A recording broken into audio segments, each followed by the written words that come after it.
Guys, today we're going to be playing Electude Simulator, a simulator that'll help you understand some of the wiring and issues with cars, basically just scenarios that you can run through to see how good of an understanding you have of a vehicle, how it works, and how the wiring works with the computers and all that. I will say it is somewhat more basic circuitry and wiring than a normal car. However, the basic idea can be applied and built upon for a better understanding overall of vehicles. Just a quick rundown. I'll show off the experiment mode so then you can get a general idea of how Electude Simulator works. So first, it loads you in with a work order, and this is just welcome to Electude Simulator. Here you can practice and experiment.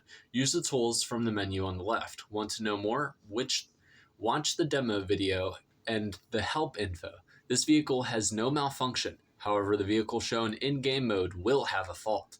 Exit the simulator by clicking the arrow in top right corner. Now, basically, on challenge mode, you will be able to, it'll give you a customer order and it'll say, no start, starts but run weird, that type of thing.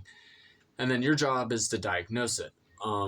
This is where you can actually type what the issue is, but that box doesn't actually matter. This is how you send in, this is how you say you're done. When you say you're done, it'll tell you if you figured out the issue, if you repaired things that you shouldn't have, like things that weren't the issue, or if you just completely did not figure out the issue. It will not, however, tell you what the issue was if you are incorrect. So it is very important that when you press return vehicle to customer after checking all these boxes, that you are sure that the issue that you think it is, that you solved, is the actual issue. And the way that works to check whether the issue is the actual issue is that you replace the sensor, replace a wire, et cetera, to make the vehicle work. And if you did that correctly without, replacing things that weren't needed, then right here, once you press return vehicle to customer, it'll show if you did it correctly. Which right now, obviously, this is experiment mode, which means you're running with a car that has no errors. This car has no problems at all, unless, of course, you cause them yourself. Now, over here on the left side is the tools we have. And then over here is just a magnifying thing, so then you can zoom in and out. Over here is the volume knob to turn up and down your volume, which I'm pretty sure I have my TV relatively low, just so it's not a nuisance. This is how you take parts off. So let's say we wanted to unplug this coil. We can unplug it. You can see the terminals, which you can test with a multimeter, which I'll show later. You can see the terminals on here, which you can also test with a multimeter. But as well, you can take parts off. And if you want to replace them, you just double click and then you press, well, you don't always have to double click. Sometimes it's buggy. You just click it. It should pop up, replace this part. You press replace this part. It'll show up with a golden hue. That means you have replaced that part. This is a new part. You can take it out, you can put it in, connect the connector, and now let's say that coil was bad. Now you have a new coil, and this should run fine if this cylinder had a misfire due to the coil. Now, keep in mind that this game does have wiring issues included in the scenarios. So even if the coil is malfunctioning, that could be due to bad wiring, and that's why you should always check with the tools they provide. Now, real quick, I'll explain some of the tools. Well, first I want to go through the body build real quick. We have the, I don't know if it's the ECM or PCM, looks like ECM, but this is the engine control module. This is your computer that controls the whole engine. Right here is the main connector for that module. We'll go over some reasons why you can unplug this. You can even replace the entire module if the module is the issue.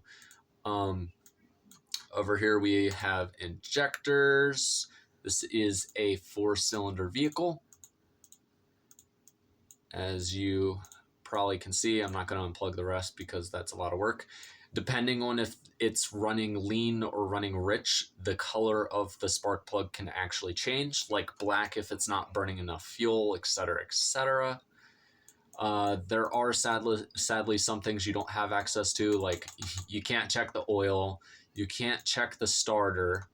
There is a fuel pump all the way in the back over here that can be tested. It's kind of a older version of vehicles, um, but also not. It's really not at the same time. It's not that it's old. It's more so that it's a very basic understanding of how electrical components work and interact. Over here we have a sensor. Over here we have a sensor. I don't know which ones those are, but like we have one of these is the crankshaft. I'm sure one of these are the coolant temp. Here we have the throttle body. Obviously, again, you can't pull the dipstick. Sadly, you can't check the wiper fluid. Tragic, tragic. We have the cooler fan right here. I believe this is either MAF or MAP sensor. No, I believe this is the MAF, and that might be uh, air intake temperature. I'm unsure. We have the battery. You can unhook these terminals for further testing. You can replace the battery. You can test the voltage of the battery, which is another thing I'll go over. Over here, we have relays. Let me zoom in. We have relays that control different things. Now, if I plug these in, oops, I just bit my tongue. Anyway, we also have fuses, but not all of these fuses can be pulled out. So see this fuse right here, you cannot interact with, but this one glowing right here, you can take out and actually replace it and look at it and whatnot. I'm actually unsure if this fuse was blown, if it actually shows it on the image. I'm sure that they probably just want you to test the fuse rather than simply look at it, since resistance can be built up even if a fuse is working well. But yeah, some of these you can, and most of these you can't. However, they are very important. Okay, so now we got those. We have the brake pedal sensor. We have, I don't know if that's I don't understand evap too much. I'm trying to figure that out. I'm still trying to figure out a lot of things because I'm very much a beginner of understanding all this stuff as well, and that's why I wanted to really show this simulator off, because it can show you so much and get you a very basic understanding of how electrical components work in a car. And I really just I searched this on YouTube, and I was like, okay, maybe I can find some people showing like how they solved the situation and what their critical thinking behind the issues were. But what I found was either there was maybe one good YouTuber that showed maybe one lesson, and then I'm like, well, I want to learn more. I don't want to just know how to fix an O2 sensor or that type of thing, how to test an O2 sensor, et cetera, et cetera. So then I continued searching, and I discovered that there were videos on like the entire scenarios, all scenarios that they provide. However, most of them are voiceless clips, and I don't want to watch voiceless clips because I want to be able to understand why they're doing what they're doing, how they're going about it, why this is, all that. And so I decided that it'd probably be a good idea, once I understood this myself, to try to teach other people the thinking and the operation. And just, it's a very good basic starting point to understand things. Um, as long as you understand how an engine works, like the phases of an engine, exhaust, intake, uh, combustion, all that, this can really help with the electrical understanding. Um, what else? Sadly, you cannot test the alternator. Alternator cannot be replaced. However, we do have this. This is a coolant temp sensor. I just remembered this is the coolant temp sensor. I forget what this is. One of these is the crankshaft. That one's probably the crankshaft. I actually don't remember what that guy is. So we've got the computer, yada yada, the throttle body, which actually has its own module, which is itself. Itself is the module in this scenario. I think that's about all I can cover for general body, just to understand what you have access to. You can't open the doors, nothing special like that. Everything I've told you is what you have access to in the vehicle. You do have like purge solenoids and whatnot, and evap control. I'm like I said again, I'm trying to understand this stuff. I still don't really have a full grasp on what each thing does and how it operates. So I'll get back to you eventually when I understand these issues that can be caused by these and what exactly they do. But for now, I'm just going to ignore them since I don't fully understand it. Okay, next up. Next up, I'll give you a tour of the tools. So we have the instrument panel. The instrument panel, believe it or not, is the instrument panel. You can turn on the vehicle and you can even start it if you pull it all the way, hold up, all the way over. See? And now you can run the car. It'll show actual status of some things, like if you need an oil change, although you cannot perform an oil change in this game, so I've never seen that light turn on. However, you do have the check engine light, you do have the battery light, you do have access to the coolant temperature, and you have access to the RPMs as well as the pedal. Ah, beautiful. Oh, yeah. Yeah. Forza Horizon 6 sound right there. That's amazing. Anyway, you can, oh, why do we have a check engine light? Did I leave something? Why do we have a check engine light? I'm not even kidding. This is supposed to be experiment mode. We shouldn't have a check engine light. What the? Okay, whatever. Anyway, you can turn off the vehicle. You can turn it on to scan it. You can start it. Now, I'm just going to skip over to the diagnostic system. This is your OBD port scanner. First, obviously, when doing scanning, you always need to have the vehicle in the on position with the lights on is the best way for me to remember it. You just have these lights on. It shows all the lights on, even if they aren't actually happening, like the battery light, oil light, and engine light. This is just what this mode does as far as I'm concerned. So you turn it on here, you press identify vehicle. The car needs to be on in order for the scanner to work. You can check fault codes, which apparently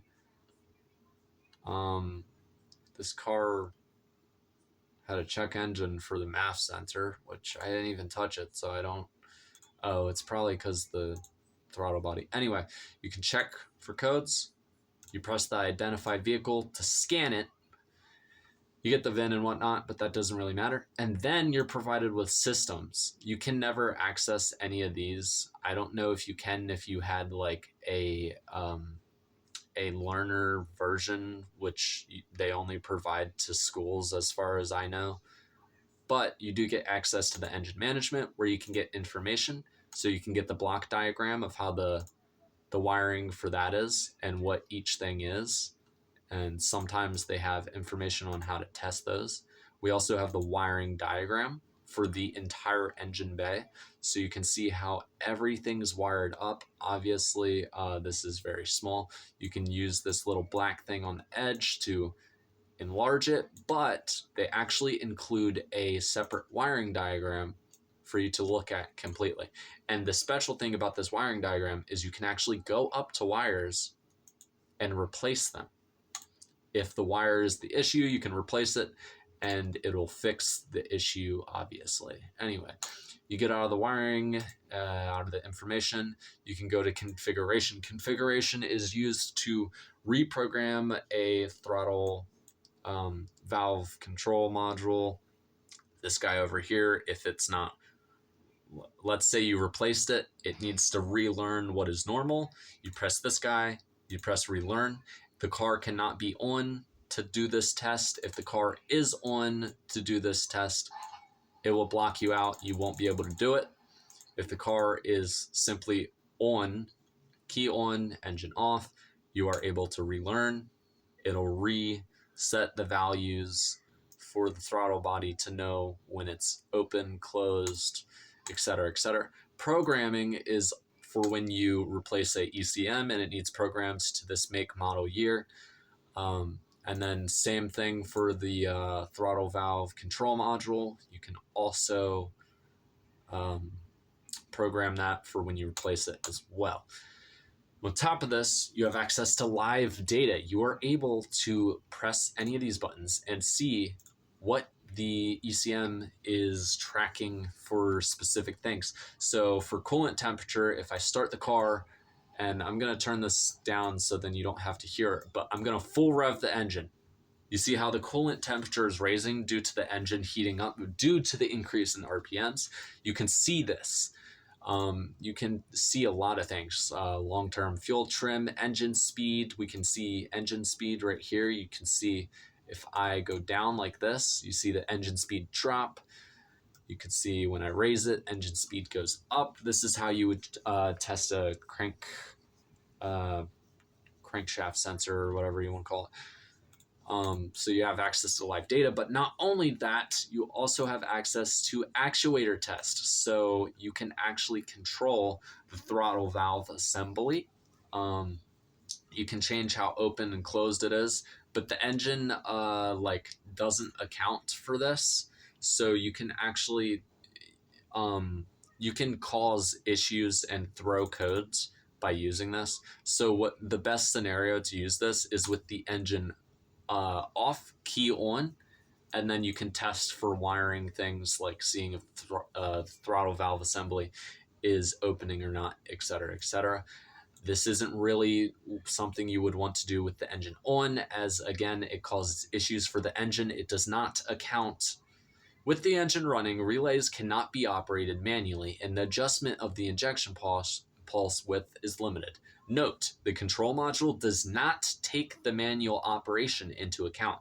The actuator test can cause fault codes. In other words, it's not really recommended to do this while the car is running, as you can mess things up and throw codes. You also have access to some actuator tests from the ECMs, so you can activate the fan relay. I don't know if you can hear it, but I just turned on the fan.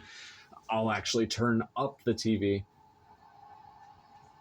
You probably can't hear it very well, but you can actually see the coolant temp will go down due to the fan manually being turned on. You can turn that off. You got the pump relay. Another tool they give you is the fuel pressure gauge.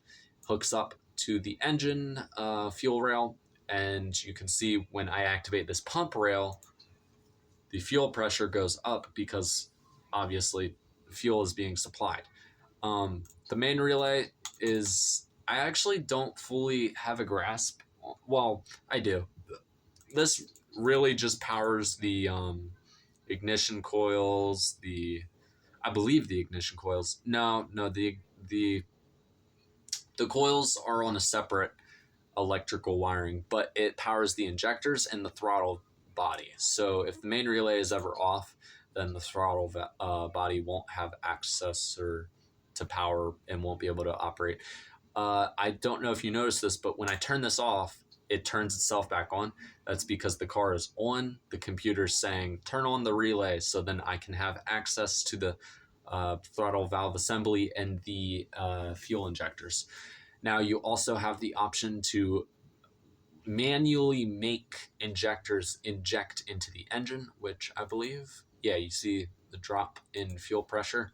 That's because the fuel rail is losing some fuel by spraying it. And you can actually see that if you do it multiple times, the fuel pressure will go all the way to zero. We have EGR valve, which is one of these guys. Again, I don't have a full understanding on that. You also have your canister purge solenoid. I still need to do more research on that to fully understand it myself, so I'm going to skip over that. We have the absolute throttle position, where we can see, I believe, no. I guess this is the preset programmed values, I guess. But yeah, you have all of this access to very good stuff to help aid you in your scenarios and experimenting and figuring out what the issue is. You're diagnosing. Okay, so let's further this. Let's go over some basic ones. Let's see. We'll do the jump starter. The jump starter, obviously, I need to put away my fuel pressure gauge. The jump starter you can hook up to jump start the vehicle. If the battery is low, you can jump start it and give it 12 volts so then it can work properly. Honestly, most of the times, if you test the voltage here and it's bad, since the game doesn't account for you being able to replace the alternator because you're not able to, you literally cannot access this alternator, you cannot probe it, it is just there for looks. So most of the time, if the volts is below 12 volts on the battery, sadly, it usually means the battery is just bad, since the alternator cannot be bad since we cannot replace it in the first place, or at least that's what I believe is how that works. But if you did believe the battery was bad, you can connect this jump starter and it'll instantly pop it back up to 12 volts no matter what. Now I'm going to take this jump starter away. Let's see what's next.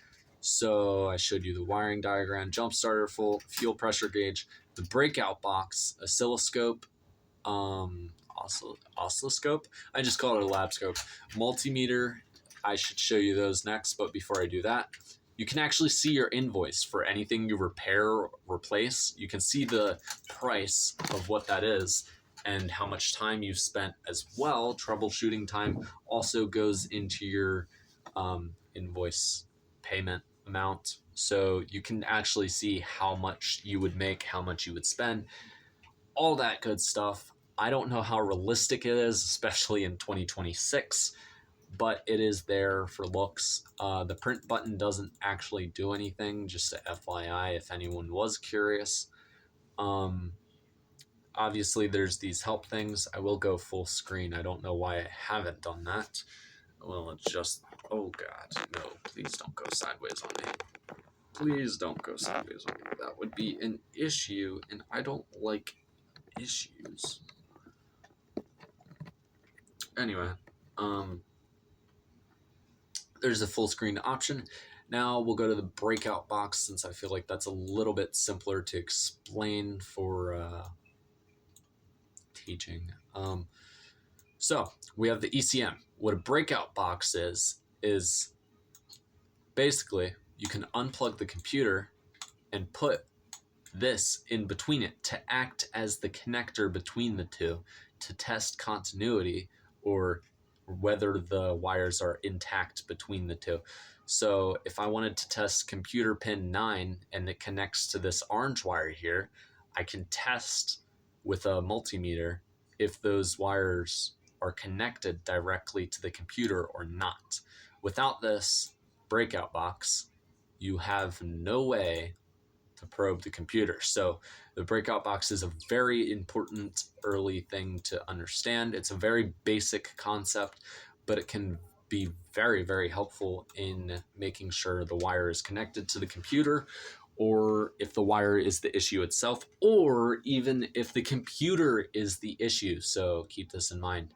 It's a very useful tool. Now we've got multimeter in the oscilloscope, lab scope, oscillating scope, whatever the wording is for it. This is the multimeter. Now we have, obviously, I recommend watching a video on how the multimeter works. If you don't already understand it, that's kind of something I can't fully explain to you, but they do have alternating and DC current.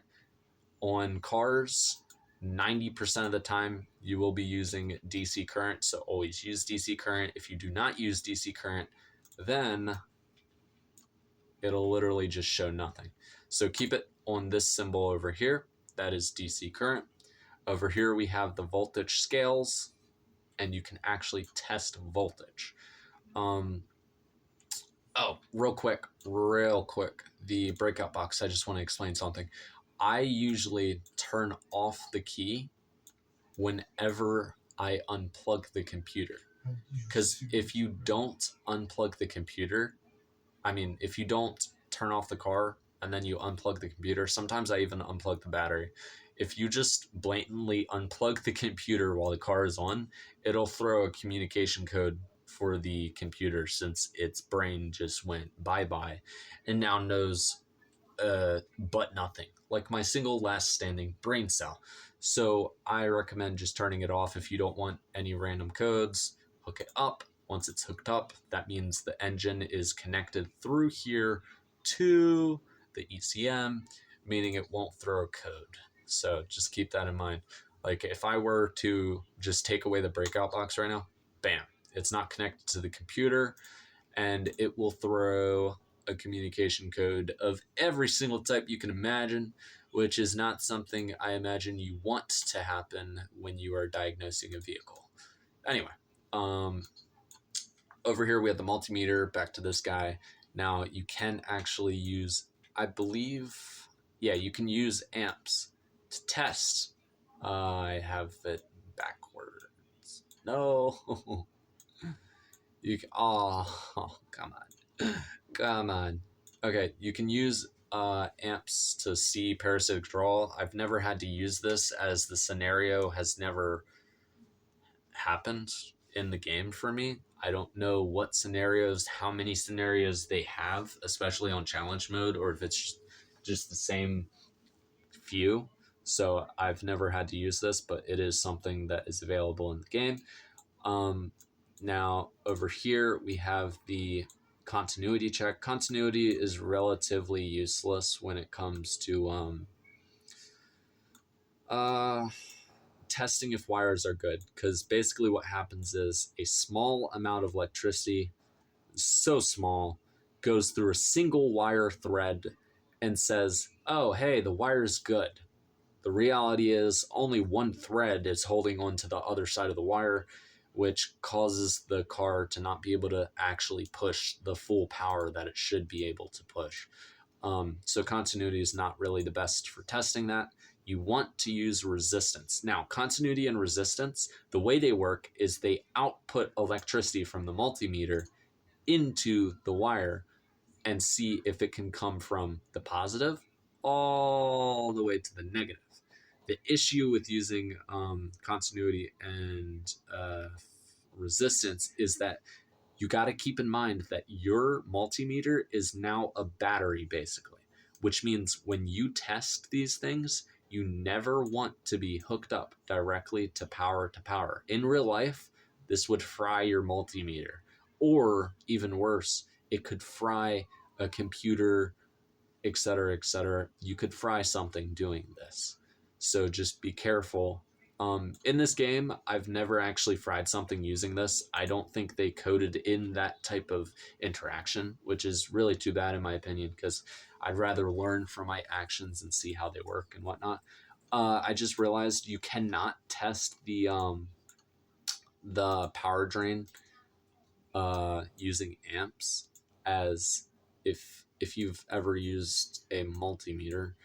The issue with trying to do this is that they actually don't let you use the amps probe spot. In other words, this cannot use amps at all. They just didn't make it so you could actually switch the probes, which means you do not actually have access to the amps mode. I really wish I did, because that would be really cool. However, I do not. Anyway, that's basically the full idea of the multimeter. I mean, it's pretty simple. Most of the things on these side is all this is voltage, just scales, so it moves the decimal. All this is resistance, just scales, so it moves the decimal. This middle thing right here is continuity, which is just resistance testing with a beep. So if there's low resistance, it'll make a beep saying that the wire is connected. The problem is you wouldn't ever want to use this for real life testing on continuity, or even really in this game, because the issue is that, again, one single thread of wire can pretend to say that the wire is intact when it is not.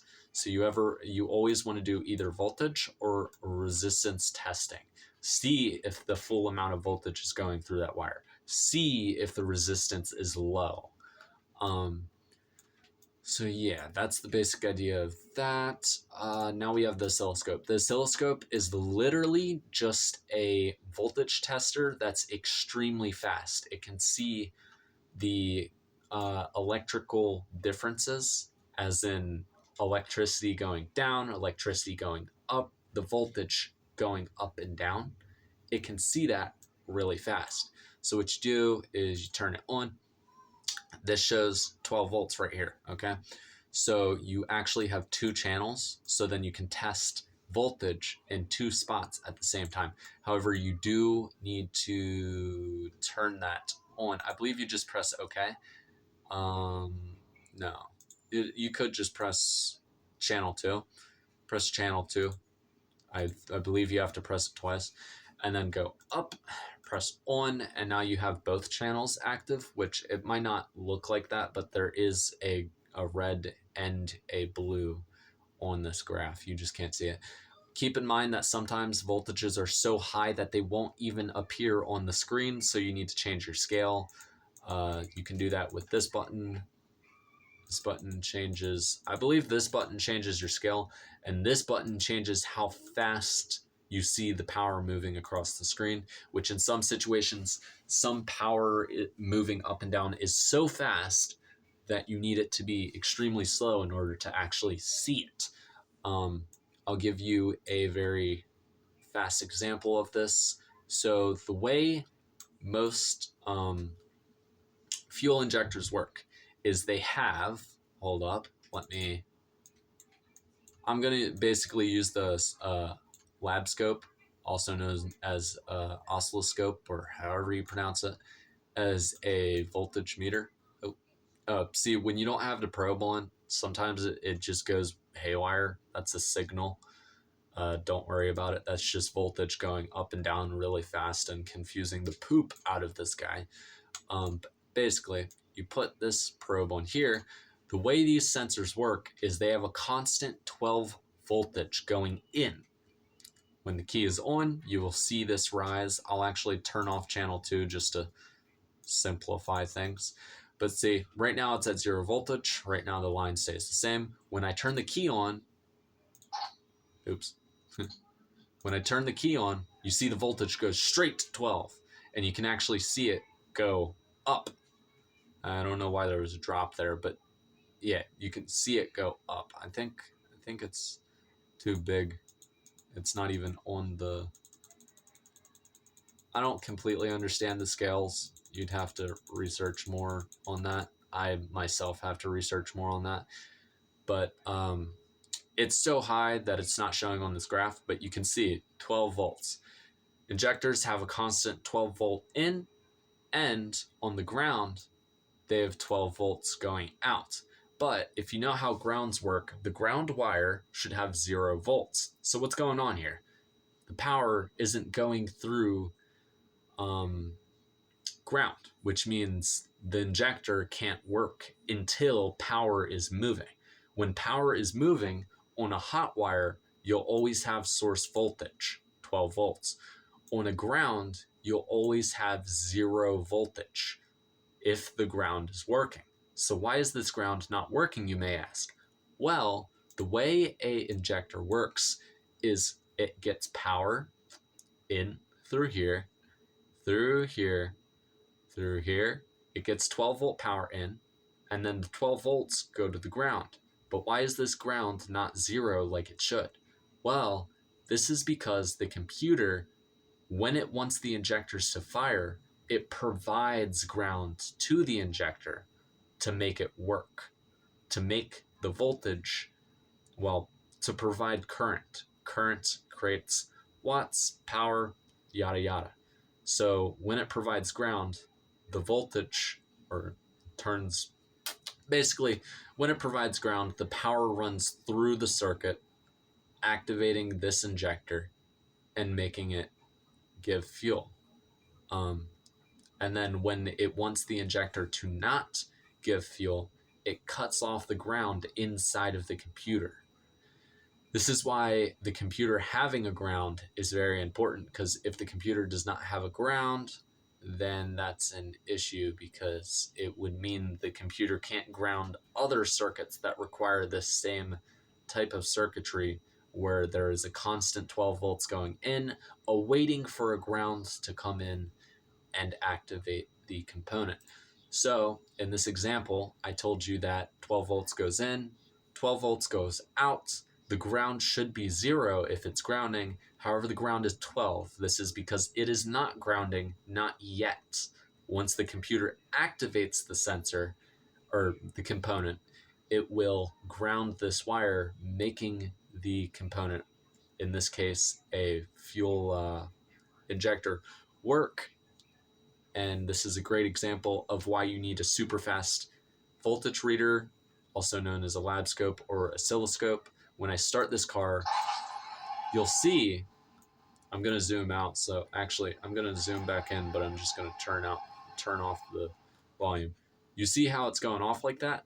This is showing that the voltage, I can actually speed up this, I believe. It's either this way or this way. Yep, there we go. Okay. Whoa.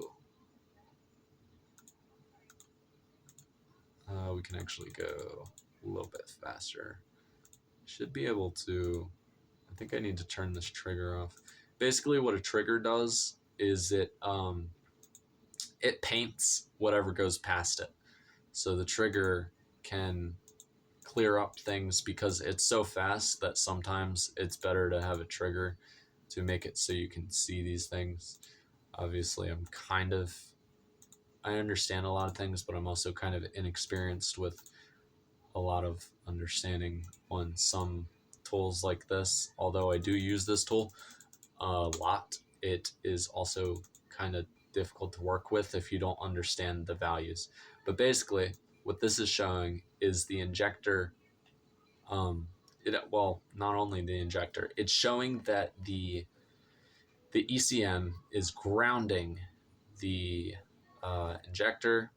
A magnetic field is caused by the injector working. How an injector works is basically a magnet pulls a little stopper out of the hole and allows fuel to flow, and then it closes itself by de-electrifying the magnet, making the magnet stop working, and allowing the plug to plug the hole again, stopping fuel from coming out. That's a very basic idea of how it works. Here you can see the actual voltage drop initially when the ground takes the power. You can see how long the sensor, or not the sensor, the component. I forget exactly what this shows, but I believe this right here is how long the injector is off. This right here is the injector turning on, this spike right here. And this right here is when the injector turns back off. If you actually increase RPMs, no. Okay, so I think, okay, yep. So this right here is how long the injector is on for. This right here is the injector turning off, leading to a voltage spike. And this is the voltage returning back to normal. Don't quote me on that, but I believe that's how it is. You can look up videos on how to read lab scope graphs on certain components, and they can tell you a lot of cool stuff. But you don't always need to know all that junk just to diag a car. So as you can see, when I press on this pedal, when it's at idle, it's on for less time because it doesn't need as much fuel. But when I press on the pedal a lot, you notice how the on time is increased. This is because the car requires more fuel. Now, the reason I mentioned the oscilloscope in the first place is because it's a super fast voltage reader. If I tried to read this on a multimeter, the voltage changes so fast that you don't even really see the change, and therefore you can't really completely diagnose the situation using a multimeter. And that's why the oscilloscope is very important for this type of testing. You can press memory to change screens and whatnot. Again, I don't know too much about that, but if you press hold run, you can hold the screen and pause it, so then you can look at a specific situation. You can press auto, but it's not recommended. Basically, it automatically chooses the scaling and everything, but it's not very recommended because it doesn't actually really give the full detail that a manual operation could provide. But again, because the computer is turning on and off this injector super fast, that's why the ground never hits 0. And that's how you test the voltage on a injector to see if it's working and whatnot.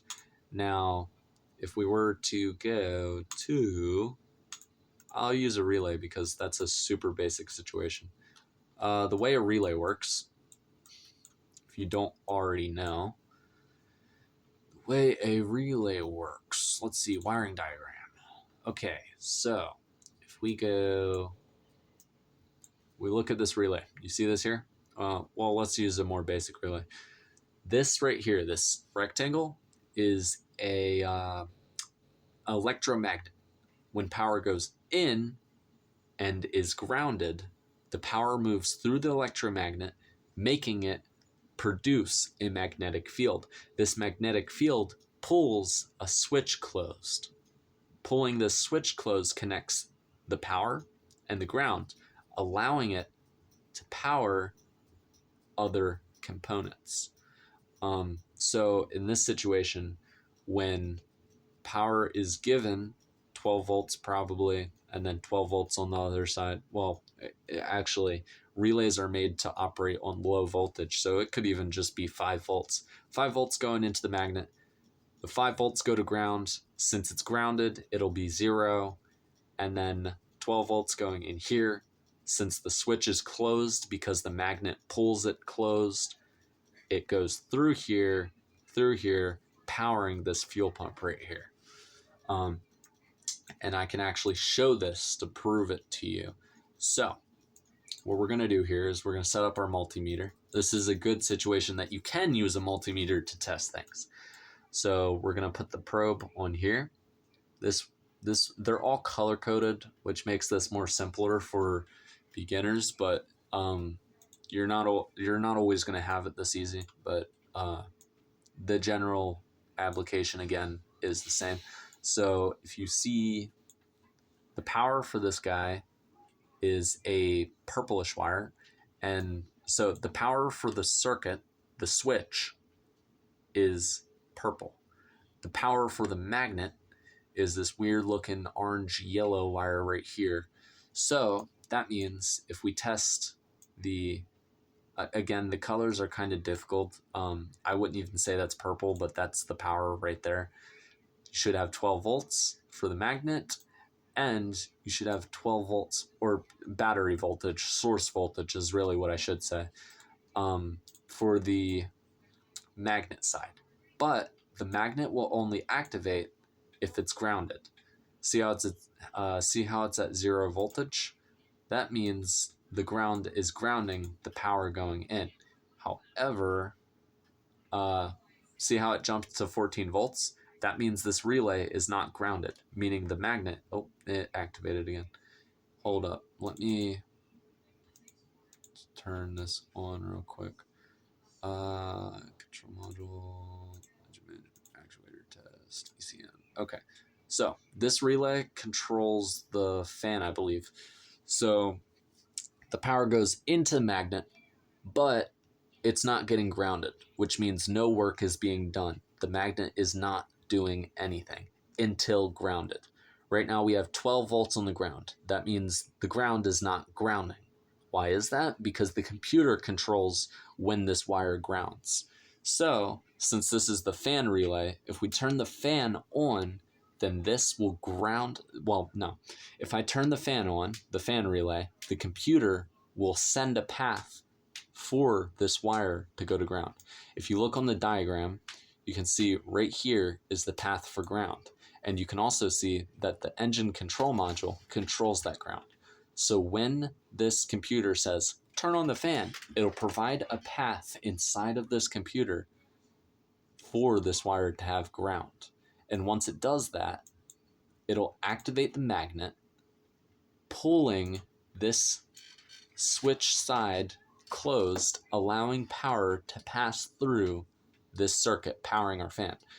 So, with that in mind, you see the 12 volts, that means it's not grounded, the electromagnet is off. Now if I turn the fan relay on, see how it goes to 0? That means the relay turned on. The relay is being grounded. It is operating. And as you can hear, probably, the fan is working. Yippee! That means our wiring's good. And then if I turn the fan off, the ECM disconnects the internally inside of the computer. It disconnects the wire from ground and stops it from grounding, turning off the relay, turning off our lovely, lovely fan. And that's a basic idea of how to test if a ground is working. Voltage should always be 0 unless the computer is disconnecting voltage, or if that wire is broken and not connected to a ground. Power wires should provide ground. Power wires should provide power, and when electricity is provided with a power and the ground and passes through a component, it gives the component power, therefore making it work. Very simple idea. Very cool. There's a lot of different testings. Okay. There's a lot of different tests you can use this knowledge for. It's very important to just get this general idea. Another good thing to know about is reference voltage, which I can show in another video probably. This would be your reference voltage, this would be your signal wire, and this would be your ground. So basically, power goes in, 5 volts, and then this component in here, this guy right here, uses that voltage to tell the computer things. It uses that voltage and sends what's left out to the computer for the computer to see. And then the ground is obviously to ground the power, so then it has a path to work and operate. And different values tell the computer different things. So this is mass air sensor. It tells how much air is going through the engine. So again, 5 volts go in. It uses this 5 volts and outputs power for the computer to see. Now, if more air goes through the engine, engine's not started, is it? Oops. Okay. Why is there... Hold up. Why is the card being weird? Oh, that was my fault. Okay. This mass airflow sensor detects basically how much air is going through this pipe right here, how much air the car is sucking in. When I press the pedal, the throttle valve assembly opens more, allowing more air to come in to burn the fuel correctly. So the mass air detects this increase of air and increases the voltage, telling the computer, hey, we've got a lot of air going into the engine, add more fuel. And that's how that works. A very basic understanding of reference voltage, grounds, and 5 volts, 5 volt reference, signal voltage, and ground. You can apply this for a lot of things. Some things are simpler, like if we go over to this coolant sensor, you get,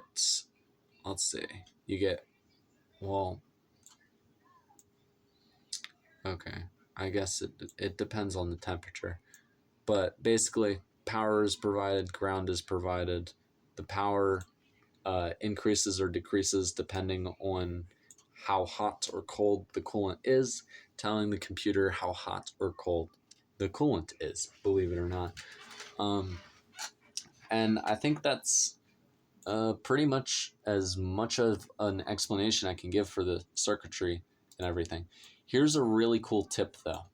Now, in real life, you would never do this. In real life, this would cause... Okay, my mouse is bugging. Excuse my German French. Anyway, in real life, you would never do this. In real life, this would never work. And not only would it never work, it'd actually fry things. But if you wanted to test circuitry, you can set this to continuity. I mean, not to... Well, yeah, continuity. Continuity is... obviously, we said that it outputs voltage. In real life, This would either fry something, fry the fuse, or do something that you just do not want to happen. But in this game, for some reason, it's coded in a way that it will pass voltage over to whatever circuit you're touching. So we just talked about how, hold on, let me cool down the car using its fan. Usually once the car hits like 100, it turns on its fan itself. But I don't feel like waiting for the car to cool down for my example. So I'm just going to turn on the fan relay, which in turn, as you can see, turns down the car. I mean, not turns down the car. It cools off the coolant temperature. Good job. You did it. Anyway, so for some reason they coded it this way. In real life, this would never really work because obviously, like I said, it will fry something. 'Tis not a good idea to do this in real life. But there's a separate tool in real life that you can use to do this. Basically, it's called a jumper.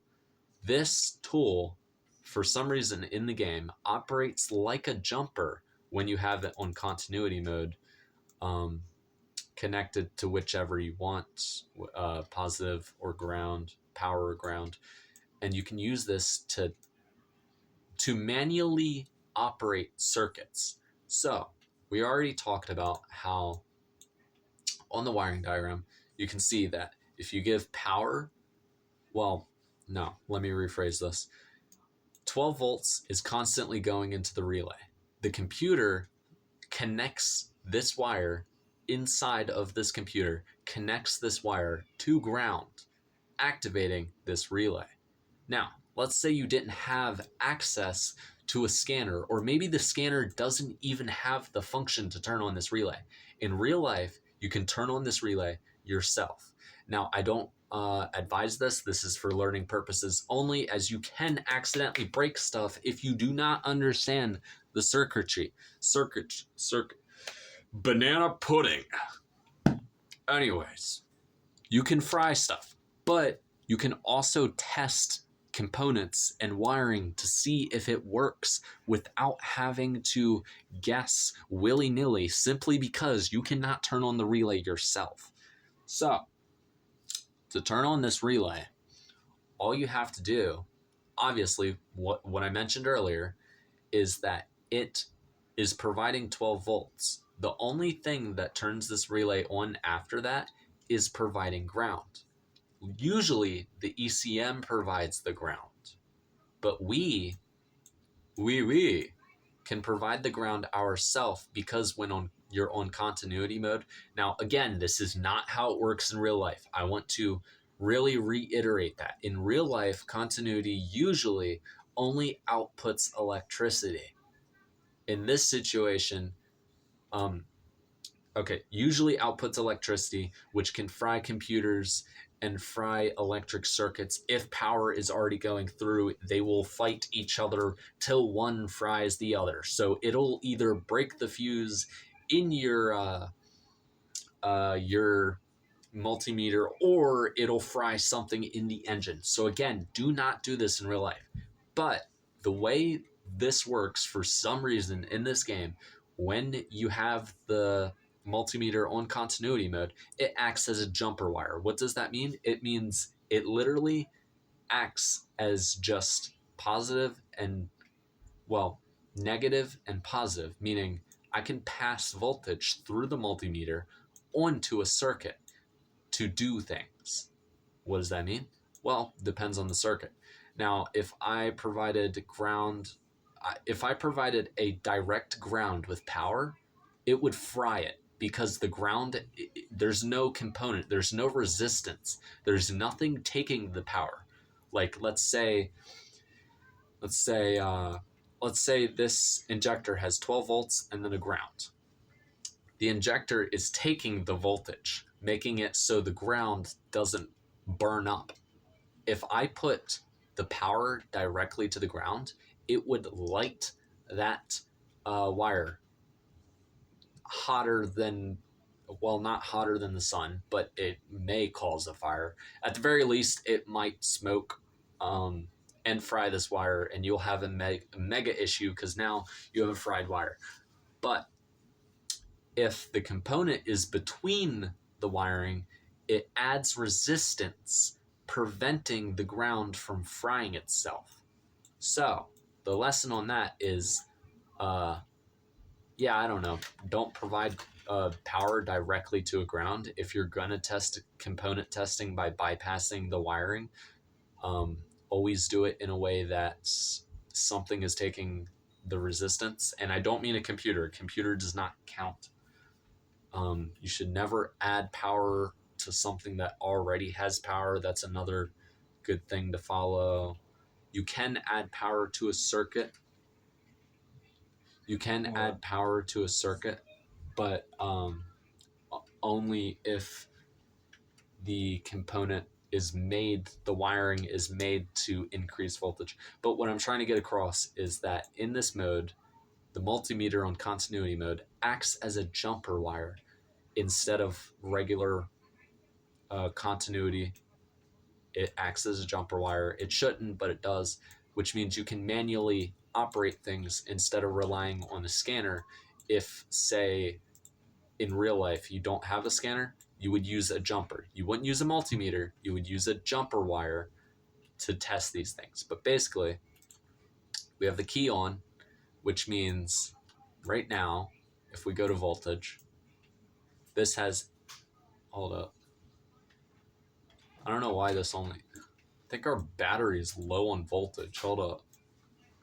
Oh wow, our battery is low on voltage. That's why we had so many issues earlier. Hold on. Where's the jump starter? There we go. See, now our battery is at 13 voltage, so we won't have any issues. Anyway, so if we go over here and we test this bad boy, this relay we were talking about earlier, it has 14 volts in, 14 volts in, powering the magnet, powering the switch, but the magnet doesn't close the switch until ground is met. The ground wire has 14 volts, which means it's not grounding. But since on continuity mode, for whatever reason, this multimeter acts as a jumper wire, if I provide grounds, see how I'm connected to the ground? If I provide grounds to this ground wire, it'll activate this relay, therefore closing the magnet, allowing power to go through the switch, and activating our fan. So I'm gonna turn up the volume and then turn on continuity mode. Hear how our fan turned on? For whatever reason, in real life you would use a jumper wire. You would not do this. This could fry circuits. And also, if you jump the wrong things, you can also fry circuits in real life. In this game, they kind of just ignore that idea and don't really allow you to fry circuits. Even if I put, let's say, 12 volts to ground, it doesn't actually allow you to fry your multimeter or fry the computers or electronics or components in the car on the digital program of this game. But it shows you how you can use a jumper, even if this isn't what they probably intended. I can jump things. I can also jump power to things. So if I wanted to power something, now again, you would never really do this. You should never provide power to a circuit unless it's really made for that. And even then, I wouldn't really recommend it. Again, this is for learning purposes only.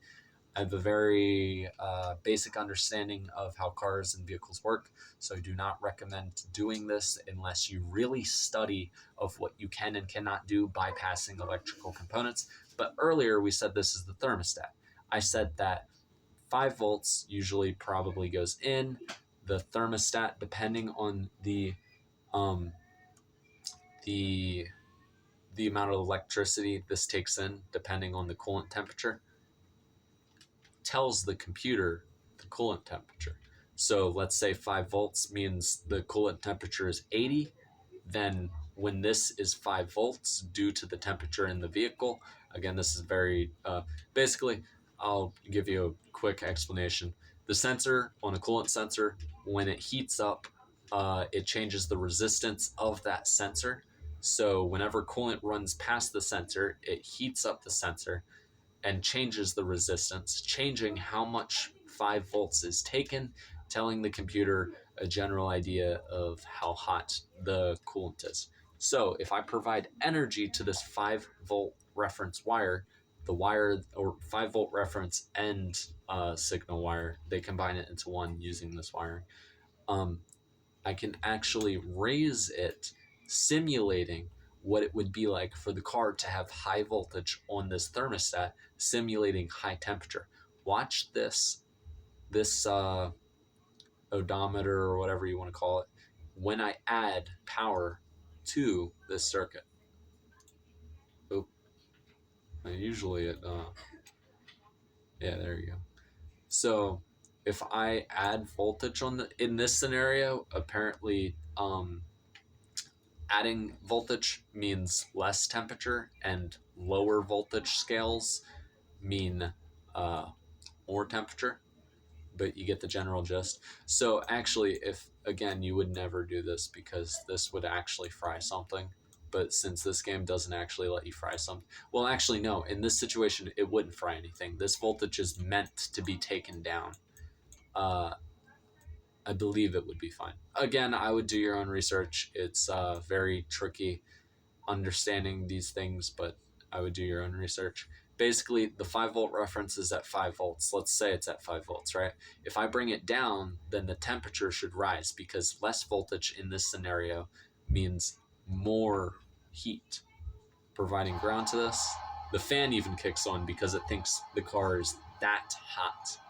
Pretty cool. Pretty cool to know. And you can use it for testing. Just when you do it in real life, double check how that works, how you can bypass what, when you can add power to power, when you cannot, when you will fry something, when you will not. All of that because it's very important. I hope you enjoyed this general explanation of Electude Simulator and how it behaves and works. Oh God. Yeah. Anyway. Um. And yeah, that's pretty much it. If you enjoyed, subscribe and hit the bell. I will do more challenge videos because this will hopefully help people understand how to test vehicles and their scenarios.